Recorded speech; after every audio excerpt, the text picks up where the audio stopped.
수험생 여러분 안녕하세요. 부동산 세법의 김동수입니다. 오늘 재산세 마지막 시간입니다. 제 4강 시간이 되겠는데요. 오늘 재산세 마무리해 드리도록 하겠습니다. 자, 먼저 과세 기준일과 납기는 언제인가 라는 겁니다. 자, 재산세 제 4강 시간입니다. 자, 먼저 재산세 과세 기준일과 과세 기준일과 납기입니다. 여러분, 재산세 과세 기준일은 언제입니까? 매년 6월 1일이죠. 납기는 재산에 따라 달라집니다. 어떤 거냐?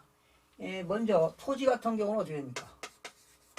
토지는 9월 16일부터 9월 30일까지가 납부기한이 되겠고요. 그리고 건축물은 언제입니까? 7월 16일부터 7월 31일까지가 됩니다. 그리고 주택은요, 두 번 내죠. 주택은 산출세액의 2분의 1은 7월 16일부터 7월 30일. 그리고 나머지 또 2분의 1은 9월 16일부터 9월 30일까지 냅니다. 반드시 내는 거예요. 그런데 산출세액이, 주택분 산출세액이 20만원 이하입니다. 여러분, 이하라는 것은 20만원도 포함되는 거죠. 20만원 이하인 경우는 조례 규정에 의해서, 여러분, 조례라는 것은 지방의회가 제정한 법규를 말하죠. 조례 규정에 의해서 7월 16일부터 7월 30일까지 일시에 한꺼번에 징수합니다. 재산세 산출세액이 20만원 이하일 때는 7월 16일부터 7월 30일까지 일시에 부가징수한다. 일시에 부가징수한다. 이렇게 하면 되겠어요. 그리고 선박과 항공기입니다. 선박과 항공기는 7월 16일부터 7월 31일까지 납부하도록 되어 있습니다. 그런데 시장 군수는요, 여러분 텍스트 보시면서 하세요. 시장 군수는 과세 대상이 누락되거나 또는 위법, 착오 등으로 인하여 이미 부과한 세액을 변경하거나 수시로 부과할 사유가 발생할 때는 수시로 부과할 수 있다. 그러니까 과세관청이 이렇게 고지서를 발부해서 징수했는데 과세관청이 적게 징수했다면 추가로 징수할 때는 수시로 부가 징수할 수 있다. 이렇게 알면 되겠어요. 그 다음에 재산세 징수 방법은 어떻게 되는가? 여러분, 고지서가 나오지 않습니까? 재산세는 관할하는 시장 군수가 세액을 산정해서 보통 징수 방법에 의하여 징수한다. 그렇죠? 고지서가 나오죠? 보통 징수 방법에 의하여 징수한다. 여러분, 취득세와 등록면허세는 신고납부 아닙니까? 그러나 재산세는 시, 군, 구청으로부터 고지서를 발부받아서 내기 때문에 보통 징수 방법이 되겠습니다. 자, 이 항 보니까요, 재산세를 징수하고자 할 때는 토지, 건축물, 주택, 선박, 항공기로 구분한 납세 고지서에 과세 표준과 세액을 기재하여 늦어도 납기 개시일 5일 전입니다. 그러니까 만약에 건축물은 7월 16일부터 7월 31일까지인데요. 5일 전까지, 그러니까 7월 12일까지 5일 전까지 고지서를 발부하도록 되어 있습니다. 모든 고지서는요, 납부 개시일 5일 전까지 고지하도록 되어 있습니다. 또한 재산세 과세 대상별 합산 방법, 그리고 세액 산정, 기타 부과 절차와 부가 징수 등에 관한 필요한 사항은 행정안전부령으로 정한다. 뭐 그거 중요하지 않는데요. 이런 건 알면 되겠어요. 여러분들이 강남구에 아파트가 세 채가 있다면 합산해서 세금 계산하는 거 아닙니다. 각각 고지서가 나옵니다. 그런데 만약에 경기도 남양주시에 토지를 가지고 있는데요, 나대지가 여러 군데 있습니다. 그러면 나대지끼리는 종합합산해서 합산과세합니다. 또 상가 건물 땅이 여러 군데 있다면 합산해서 과세합니다. 뭐 그런 내용들입니다. 자, 그 다음에 다음은 재산세 소액징수면제제도입니다. 소액징수면제제도.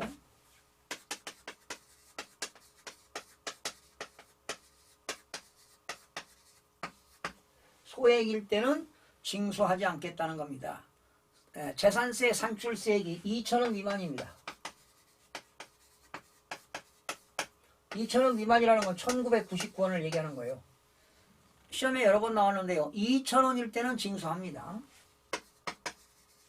2,000원 미만일 때 징수하지 않고요. 2,000원은 과세가 됩니다. 미만입니다. 이해하면 틀립니다. 미만인 경우는 재산세를 징수하지 아니한다. 그 다음에 출제의도 재산세 신고 의무가 나옵니다.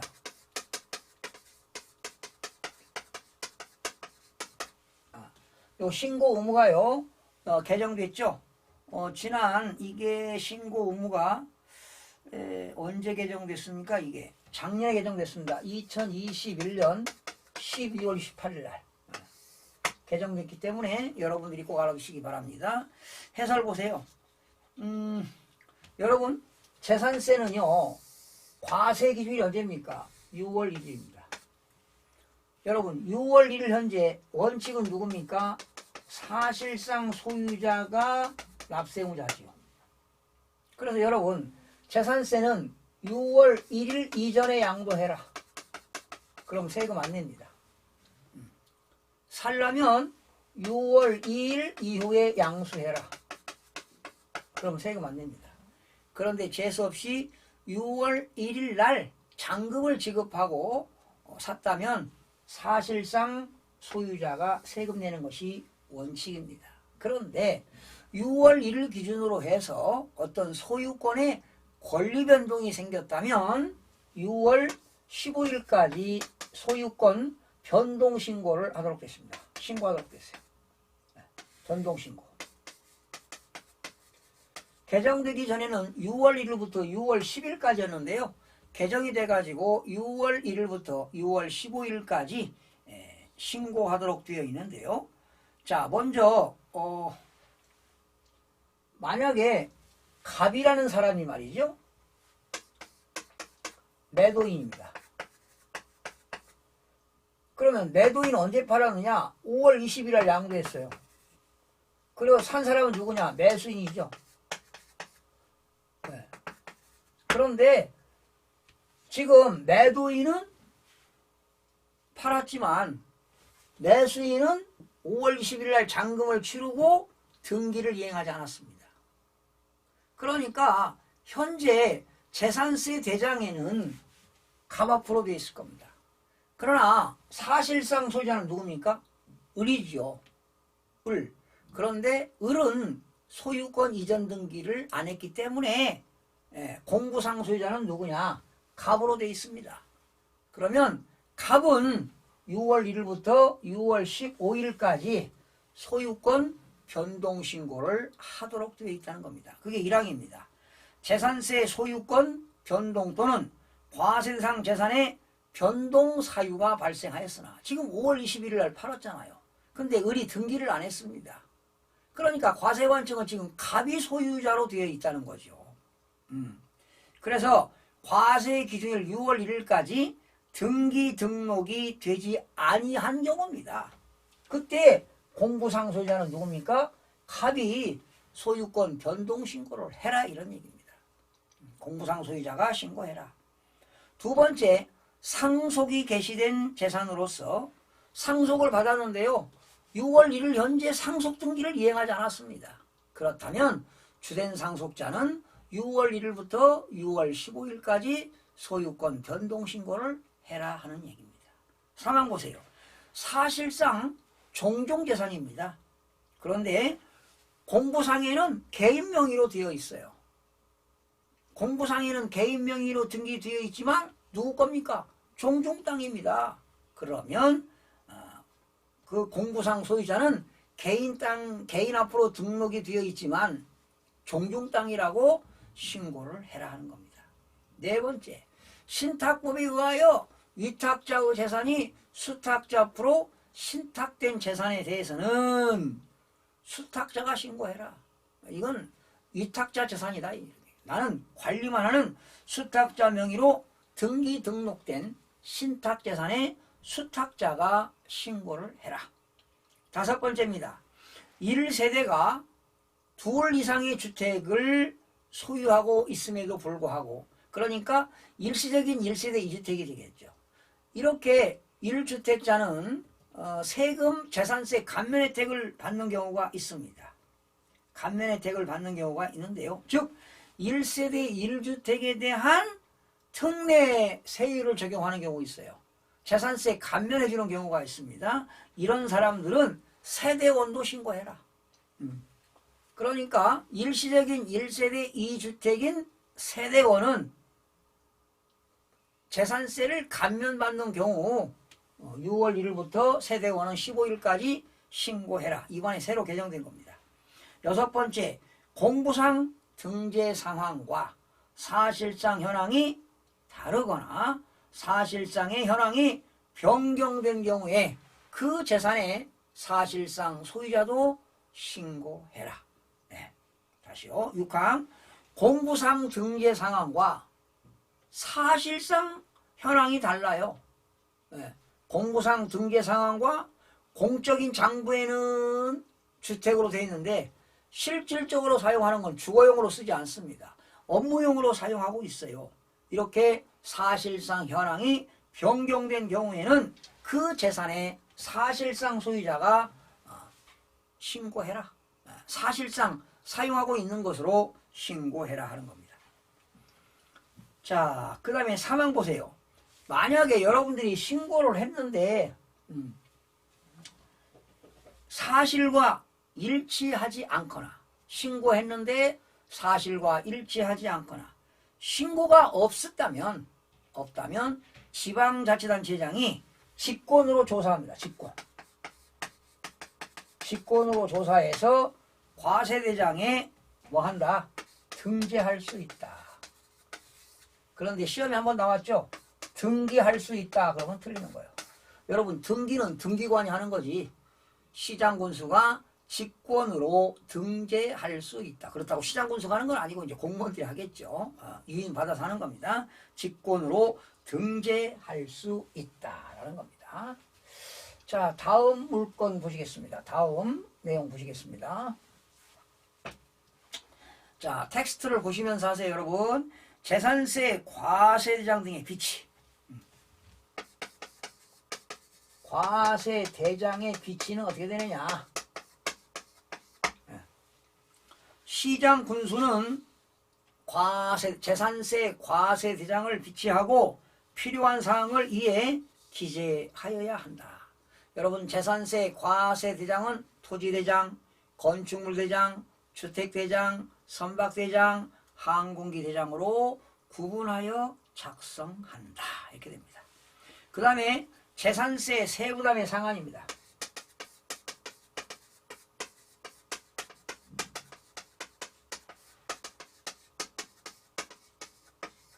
재산세 세부담의 상한은 어떻게 되는가라는 건데요. 재산세는요, 100분의 150을 초과할 수가 없습니다. 100분의 150. 그러니까 2021년도에 재산세가 100만원 나왔다. 그러면 당해년도에는 100분의 150을 초과할 수가 없습니다. 네. 그러면 100분의 150은 얼마냐? 150만원입니다.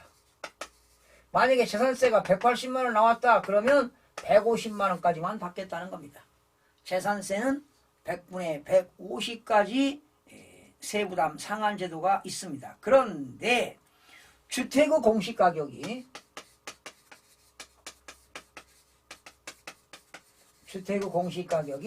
3억 원 이하입니다.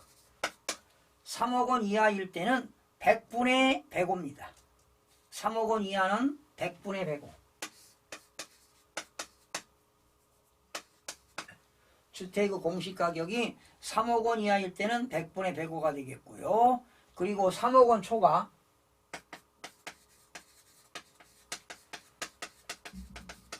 6억 원 이하입니다. 이때는 100분의 100, 110, 100분의 110.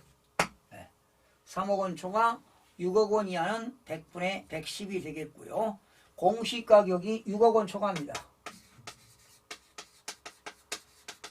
6억 원 초과는 100분의 130을 초과할 수가 없습니다. 이것도 시험에 나왔습니다. 원래 재산세는 세부담의 상한이 100분의 150인데 단 주택의 공시가격이 3억 원 이하일 때는 100분의 105, 3억 원 초과 6억 원 이하일 때는 100분의 110, 6억 원 초과는 100분의 130이 되겠습니다.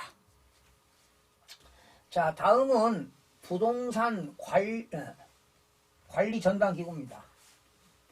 부동산 정보 관리 전담 기구입니다. 정보 관리 전담 기구. 부동산 정보 관리 전담 기구 설치는 어디에 있느냐?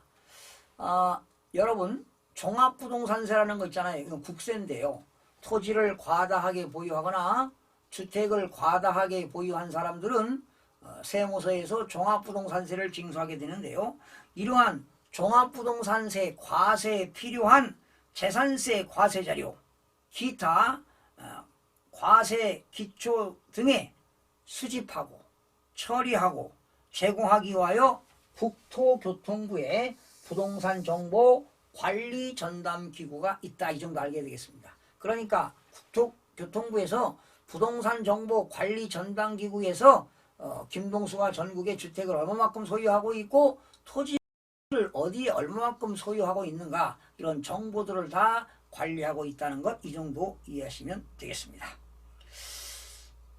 그리고 부동산 정보 관리 전담 기구의 조직과 운영 및 자료 통보에 등에 관한 필요한 사항은 대통령령으로 정한다. 뭐 그렇게 중요하지 않고요. 국토교통부에는 부동산 정보 관리 전담 기구가 설치되어 있다. 왜?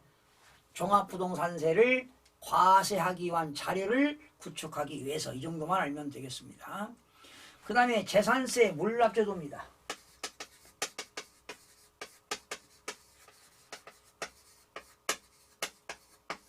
재산세 물납제도는요. 재산세 납부할 세금이 1천만 원 초과하는 경우입니다. 1천만 원 초과입니다. 1천만 원을 초과하는 경우에는 그 지방자치단체의 관할구역 안에 있는 부동산으로 물납이 가능합니다. 그 지방 타 지역에 있는 건 안 됩니다. 관할구역 내에 있는 부동산에 한해서 물납을 허가할 수가 있습니다. 그 다음에 물납의 신청과 허가입니다. 물납의 신청과 허가는 어떻게 되느냐? 물납 신청 허가인데요. 납부기한이 여러분 과세 기준은 6월 1일이고요. 뭐 7월 16일부터 7월 31일까지가 있고 또 9월 16일부터 9월 30일까지가 있는데 납부기한 10일 전까지 중요합니다. 납부기한 10일 전까지 물납 신청서를 제출하는 겁니다. 시장 군수에게 물납허가 신청서를 제출해서 신청을 받은 날로부터 시장 군수는 5일 이내에 서면으로 통지합니다. 5일 이내. 5일 이내에 서면으로 통지한다. 다시요. 물납 신청은 납부기한 10일 전까지 해라.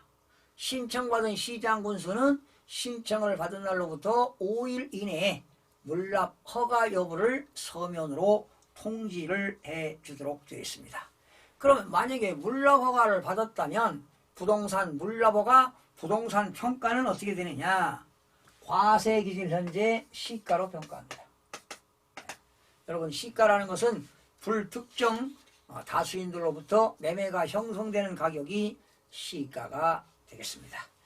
그 다음에 재산세 분할 납부입니다.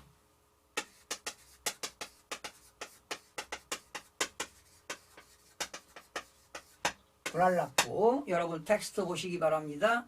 분할납부는요. 250만 원을 초과하는 경우에 분할납부가 가능합니다. 250만 원을 초과할 때 분할납부가 가능한데 납부기한 경과일로부터 2개월 이내에 분할납부가 가능합니다. 2개월 이내에 기억하시기 바랍니다. 분할납부는 2개월 이내에 분할납부할 수 있다. 그런데 500만 원 이하 시에는 어떻게 되느냐? 납부할 세금이 500만 원 이하일 때는 250만 원을 초과하는 금액입니다. 초과. 만약에 400만 원 나왔다. 그러면 250만 원은 납부기한에 내고 150만 원, 250만 원을 초과한 금액은 2개월 이내에 납부하면 되겠습니다. 만약에 500만 원을 초과했다.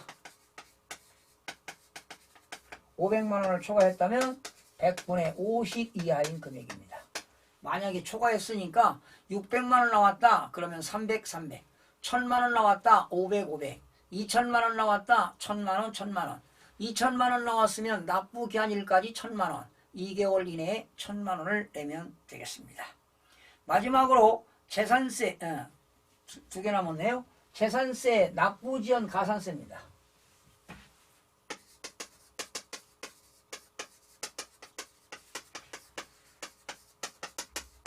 어쩌면 여러분 교과서 읽어볼 것도 없습니다. 이 출제 포인트, 이 제 강의하는 내용만 텍스트 여러분 다운 받으셔서 뭐 복사하셔도 좋고요. 이것만 아시면 여러분들이 충분히 문제 풀 수 있고 고득점도 맞을 수 있고 스트레스 받지 않고 공부할 수 있습니다. 자, 납부지연 가산세는요. 여러분 납부 가산금이라는 게 바뀌었잖아요. 가산세로. 7월 말까지 9월 말까지 안 내게 되면은 3%가 붙습니다. 네. 가산세 하루만 지나더라도 3%가 붙고요. 그 이후에는 1개월 경과시마다 1개월 경과시마다 매월 0.75% 처음에 납부기한까지 안 내면 하루만 지나더라도 3% 붙고요. 납부기한일로부터 1개월 경과될 때마다 매월 0.75%가 붙는다는 것 기억하시기 바랍니다. 마지막으로 재산세 부가세입니다. 부가세라는 것은 독립된 조세에 추가로 세금이 붙는 것이 부가세가 되겠는데요. 재산세를 납부할 때는 뭐가 붙습니까? 순수한 재산세에 지방교육세가 붙습니다. 지방교육세 몇 프로? 20%가 붙습니다. 재산세는 순수한 재산세, 재산세 도시지역부는 제외됩니다. 100분의 20에 해당하는 지방교육세가 부가세로 부과된다.